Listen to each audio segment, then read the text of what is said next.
Welcome to SRK tuition. இந்த வீடியோவில் நம்ம 12th ஸ்டாண்டர்ட் தமிழ் பப்ளிக் எக்ஸாமுக்கு உண்டான இம்பார்ட்டன்ட் கொஸ்டின் தான் என்ன செய்ய போகிறோம் அப்படின்னா பார்க்க போகிறோம். குருவினா, சிறுவினா, நெடுவினா பாட வாரியாக நம்ம என்ன செஞ்சுருக்கோம் அப்படின்னா உங்களுக்கு மார்க் பண்ணி கொடுத்துருக்கோம். ஸோ உங்கள் புக் எடுங்க, இந்த கொஸ்டினை மார்க் பண்ணுங்கள். எக்ஸாமில் நல்ல மார்க் என்ன செய்யுங்க அப்படின்னா வாங்குங்க. இயல் 1ன்னு பார்த்தீங்க அப்படின்னா குருவினால 1 3 4, சிறுவினால 1 3, நெடுவினால 1 2 3. இயல் 2 எடுத்தீங்க அப்படின்னா குருவினால 1 2 4, சிறுவினால 2 3 4, நெடுவினால 2 3.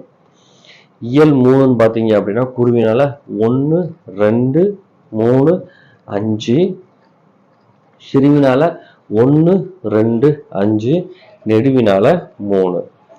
அடுத்ததா திருக்குறள். என்ன பொறுத்தளவுக்கு திருக்குறள் அப்படின்னா திருக்குறள் இருக்கக்கூடிய முழுவதையுமே நீங்க என்ன செய்யணும் அப்படின்னா படிக்கணும். ஏன்னா திருக்குறள் வந்து கண்டிப்பா ஒரு நெடுவினா ஒன்று கண்டிப்பா கேட்பாங்க. ஸோ திருக்குறள் இருக்கக்கூடிய நெடுவினாவை கட்டாயம் படிச்சிருங்க. அதே மாதிரி குருவினா, திருக்குறள் வந்து ஒரு குருவினா கண்டிப்பா கேட்பாங்க. ஸோ குருவினா முழுவதையும் படிச்சுக்கோங்க. சிறுவினா எடுத்தீங்க அப்படின்னா சிறுவினால எக்ஸாம்ல ரிப்பீட்டடா கேட்ட சிறுவினா என்னன்னு பார்த்தீங்க அப்படின்னா 1 4, நெடுவினால 1 2. இயல் 4ல குருவினால 2 3 4, சிறுவினால 2 3, நெடுவினால 1 2. அடுத்ததா இயல் 5ன்னு எடுத்தீங்க அப்படின்னா குருவினால 1 2, சிறுவினால 1 2 3, நெடுவினால 2. இயல் 6ன்னு எடுத்தீங்க அப்படின்னா குருவினால 1 2 3, சிறுவினால 1 3. சரிங்களா? அடுத்ததா திருக்குறள் அப்படின்னு எடுத்தீங்க அப்படின்னா திருக்குறள்ல ஏற்கனவே சொல்லியிருக்கேன், குருவினா முழுவதும் படிச்சீங்கன்னா ரொம்ப நல்லது. அதுலேயும் எக்ஸாம்ல கேட்ட குருவினா உங்களுக்கு நினைச்சது அப்படின்னா மார்க் பண்ணி கொடுத்துருக்கேன். 1 5 6 8 11 13, சிறுவினால 1 3 4 6. நெடுவினா பொறுத்தளவுக்கு திருக்குறள் இருக்கக்கூடிய அனைத்து நெடுவினாவும் படிச்சுக்கோங்க. மொத்தம் 4 நெடுவினா இருக்கும்னு நினைக்கிறேன். 4ஐயும் படிச்சீங்க அப்படின்னா 4லேருந்து ஒரு நெடுவினா நீங்க என்ன செய்யலாம் அப்படின்னா அட்டன் பண்ணலாம்.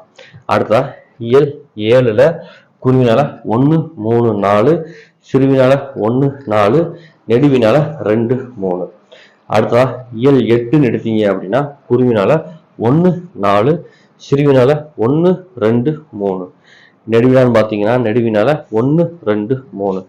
இதெல்லாம் நீங்கள் எக்ஸாமுக்கு படிக்க வேண்டிய இம்பார்ட்டன்ட் கொஸ்டின்ஸ். இது மட்டும் படித்தா பத்தாது.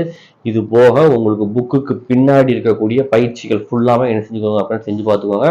ப்ளஸ் ஒன் வேர்ட்ஸ் என்ன செஞ்சுக்கணும் அப்படின்னா படிச்சுக்கணும். சரிங்களா? குருவினா நெடுவினா மட்டும் படிச்சுட்டு எக்ஸாமில் நம்ம நல்ல மார்க் என்ன செய்யணும் அப்படின்னா ஸ்கோர் பண்ண முடியாது. ஸோ நீங்கள் ஒன் வேர்ட்ஸ்க்கு கட்டாயமாக நீங்கள் என்ன செய்யணும் அப்படின்னா கான்சென்ட்ரேஷன் பண்ணி படிச்சீங்க அப்படின்னா ஈஸியாக நம்ம என்ன செஞ்சலாம் அப்படின்னா பாஸ் பண்ணி செஞ்சலாம், மார்க்கும் அதிகமாக எடுத்துடலாம். ஓகே ஸ்டூடெண்ட்ஸ், இந்த வீடியோ உங்களுக்கு யூஸ்ஃபுல்லாக இருந்துச்சுன்னா வீடியோக்கு லைக் பண்ணுங்க, நம்ம சேனலை உங்கள் நண்பர்களுக்கும் ஷேர் பண்ணுங்க. தேங்க்யூ ஃபார் வாட்சிங் ஸ்டூடெண்ட்ஸ்.